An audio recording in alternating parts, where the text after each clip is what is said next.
Imagine spending years pouring your soul into your art, only to face rejection after rejection. You're down to your last dollar, wondering if your dream is even worth chasing anymore. Then, in a single moment, everything changes.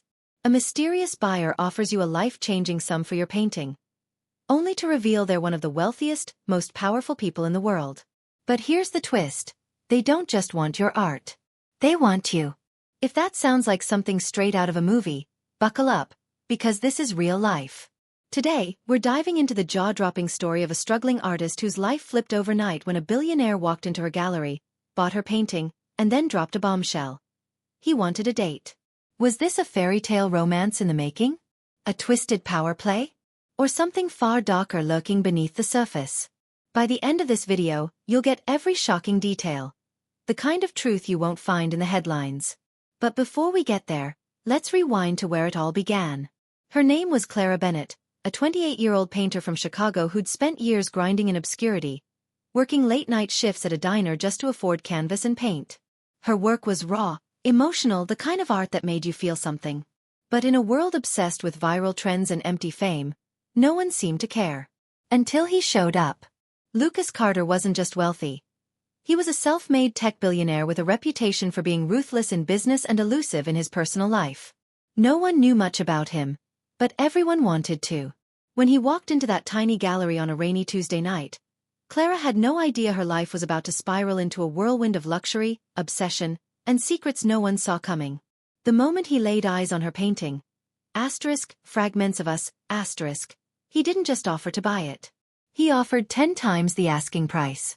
And then, with a smile that didn't quite reach his eyes, he said, I'd love to discuss your work over dinner. Was this a dream come true? Or the beginning of a nightmare? Because here's what Clara didn't know yet. Lucas Carter never did anything without a reason. And this wasn't just about art. Or even about her. Stick around, because what happens next will leave you questioning everything you think you know about power, desire, and the fine line between luck and fate. This isn't just a story about a billionaire and an artist. It's about what happens when destiny takes a dangerous turn. And trust me, Clara Bennett had always believed in the magic of art. The way a single brushstroke could capture emotions words could never express.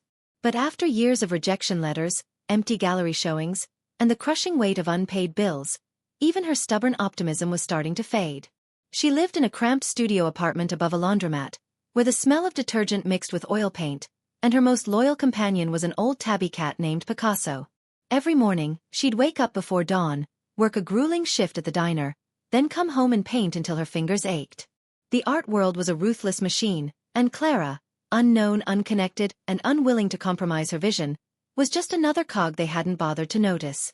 Until the night Lucas Carter walked in. Lucas wasn't just rich. He was the kind of wealthy that existed in headlines and conspiracy theories. A tech prodigy who dropped out of MIT at 19, he'd built a billion-dollar empire before most people his age had even graduated college. But unlike other Silicon Valley moguls, he avoided the spotlight, giving no interviews, attending no parties. Rumors swirled about him. Some said he was a genius, others whispered he was dangerous. His company, Nexera, dabbled in artificial intelligence and data security. But there were darker rumors about the kind of projects he funded behind closed doors. So when he appeared at Clara's tiny gallery exhibition, no entourage, no fanfare, it wasn't just surprising. It was suspicious. The painting he bought, Fragments of Us, wasn't even part of the official display. Clara had tucked it in the corner, a deeply personal piece she'd almost didn't include, a haunting portrait of a fractured face, half in shadow, half in light. Lucas studied it for a full 10 minutes without saying a word. Then, in a voice so quiet it sent chills down her spine, he said, You see the broken pieces most people ignore. Before she could respond, he handed her a check with so many zeros her hands shook. And then came the invitation. Dinner. Tomorrow. I'll send a car. No request. No question. Just a statement, as if her agreement was already assumed. What Clara didn't know was that Lucas had been watching her for weeks. Security footage would later show a black sedan idling near her apartment multiple nights in a row. Her diner manager would recall a corporate client who always requested her section but never ate, just drank black coffee while staring at his phone. And then there were the emails, messages from an anonymous buyer asking about her work, probing for details about her life, all sent from untraceable accounts. But in that moment, standing in the gallery with a check that could erase all her debts, Clara only felt the dizzying rush of finally being seen. The dinner was unlike anything she'd ever experienced. A private room at a restaurant where the waitstaff wore white gloves and the wine cost more than her rent. Lucas was charming in a way that felt calculated, asking her about her art with an intensity that bordered on obsession. But then, halfway through dessert, the mask slipped. Asterisk. Do you believe in fate, Clara? Asterisk, he asked, swirling his wine. Before she could answer, he reached into his pocket and slid a small silver key across the table. Asterisk. This opens a storage unit downtown. Inside, you'll find something that belongs to you. Asterisk. Clara's blood ran cold. She'd never owned a storage unit. She'd never even been to that part of the city. But when she demanded answers, Lucas just smiled, a slow, knowing smile that made her stomach twist. You'll understand soon enough, he said. And then, as abruptly as he'd entered her life, he was gone, leaving behind only the key, an unpaid bill, and a question that would haunt her. Why her? The next morning, Clara's phone buzzed with a notification. A news article about a missing woman, a rising star in the art world who'd vanished without a trace 6 months earlier. The photo accompanying the article made her heart stop. The woman's last known painting looked exactly like asterisk, fragments of us. Asterisk, and scrawled in the corner of the canvas was a signature Clara recognized instantly. Because it was hers. But she'd never painted it. Clara's hands trembled as she stared at the news article, the woman's face burning into her memory like a ghost she couldn't unsee. The resemblance between their paintings wasn't just similar. It was identical, down to the smallest brushstroke.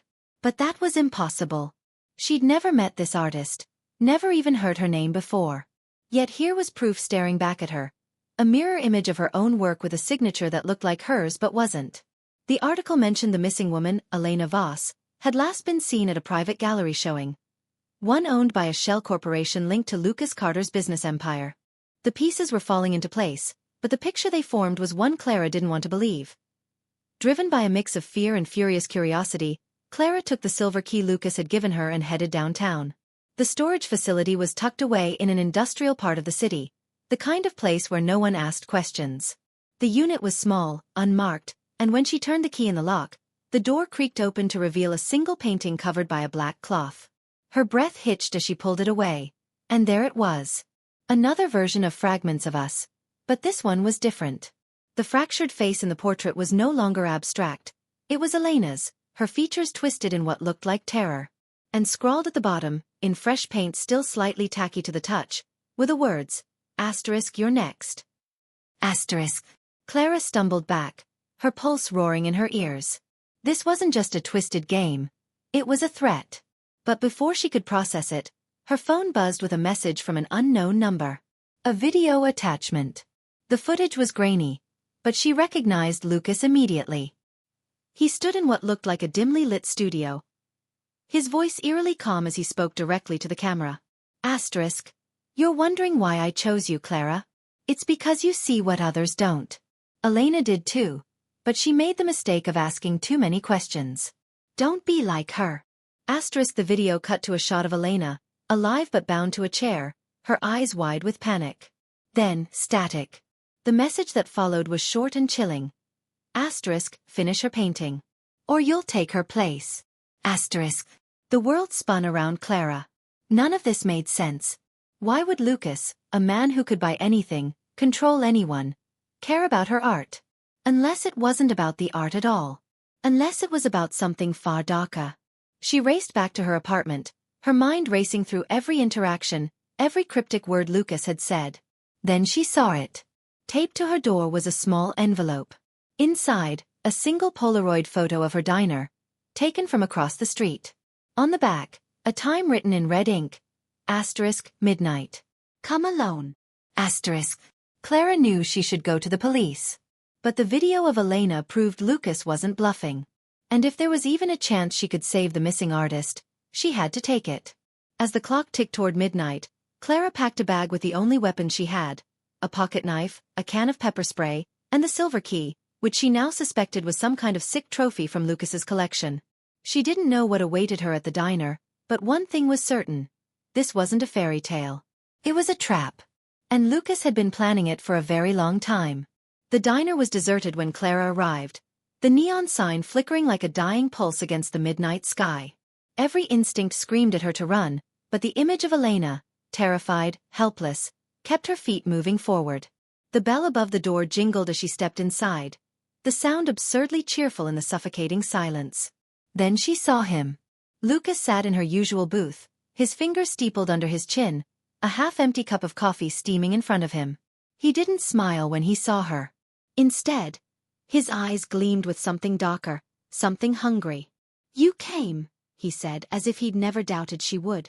Before she could speak, he slid a folded piece of paper across the table. Read it.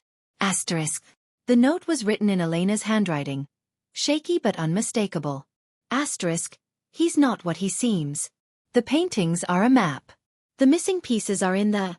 The sentence ended abruptly, as if she'd been interrupted mid-thought. Clara's mind raced. A map to what? And then it hit her, the fractured faces in her paintings, the way Lucas had stared at them with unnerving focus. She looked up, her voice barely a whisper. What did you do to her? Lucas leaned back, his expression unreadable. Elena was brilliant, but she lacked vision. Just like you do. But I can fix that. He reached into his coat, and for a heart-stopping moment, Clara thought he was pulling out a weapon. Instead, he placed a small USB drive on the table. Everything you need to know is here. But I warn you, once you see it, there's no going back. Clara's fingers closed around the drive, her pulse pounding. She could leave now, take this to the police, let them handle it. But something in Lucas's eyes told her this was bigger than either of them. She plugged the drive into her phone, and the screen lit up with a series of files. Security footage, encrypted documents, and a video titled Project Mirror. The footage showed a lab, sterile and white, where rows of canvases identical to hers lined the walls. Scientists in hazmat suits studied them, scanning the brushstrokes like they contained hidden code. Then the camera panned to a glass chamber, and Clara's blood turned to ice. Inside, suspended in some kind of liquid, was a woman. No, a copy of her.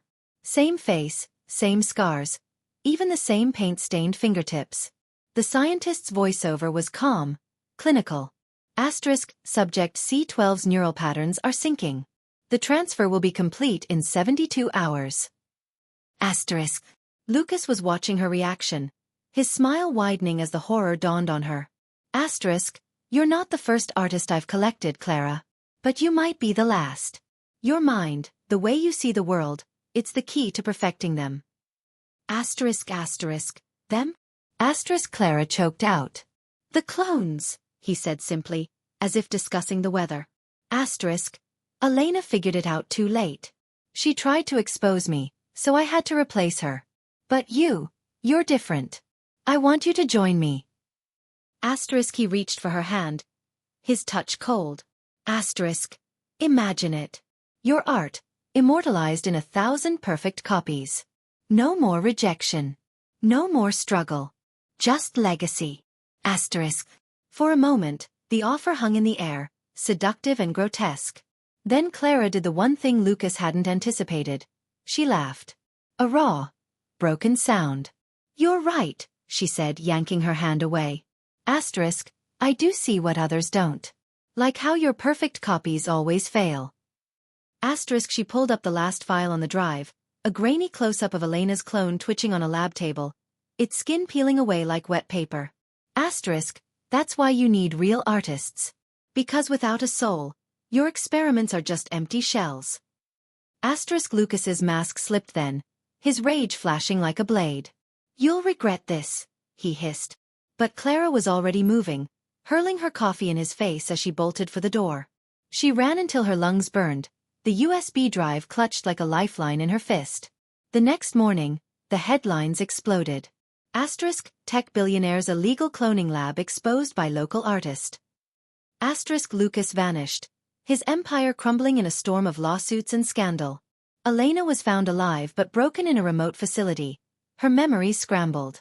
And Clara? She sold fragments of us at auction for a record sum, donating every penny to the victims of Lucas's experiments. But in her studio late at night, she sometimes wonders, if Lucas's copies were empty, why did the one in the video mouth her name before it died? And why, when she paints now, does the face in the mirror sometimes look wrong? The blaze took hold faster than he expected, flames licking up the walls as the inn roared in protest. Clara's form flickered, her expression shifting from sorrow to fury to something like relief. "Finally," she breathed before the smoke swallowed her whole. Sarah screamed his name, and Daniel grabbed her hand, dragging her toward the door as the ceiling collapsed behind them. They burst into the storm just as the first beams gave way, the heat at their backs like a vengeful spirit. The townspeople had gathered in the street, their faces lit by the inferno, their eyes wide with something like awe. The bartender stepped forward, his scarred face unreadable. "No one's ever fought back before," he said, his voice barely audible over the crackling flames. As dawn broke, the inn was reduced to smoldering ruins. The curse, it seemed, had burned with it. Sarah clung to Daniel, her hands trembling, her voice raw. "I tried to warn you," she said. I sent the locket. I thought if you saw her face you'd understand. But Daniel wasn't listening. His gaze was fixed on the edge of the woods, where a figure stood watching. Clara, her dress untouched by soot, her smile sad but free. Then the wind shifted, and she was gone. The town didn't thank them. There were no tearful goodbyes or promises to keep in touch. The locals simply turned away, their secrets buried with the ashes. But as Daniel and Sarah drove off, the first real sunlight in days breaking through the clouds, he couldn't shake the feeling that something had followed them.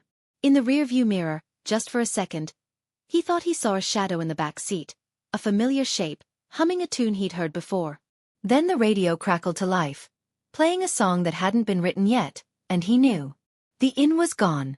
But some doors, once opened, can never truly be closed.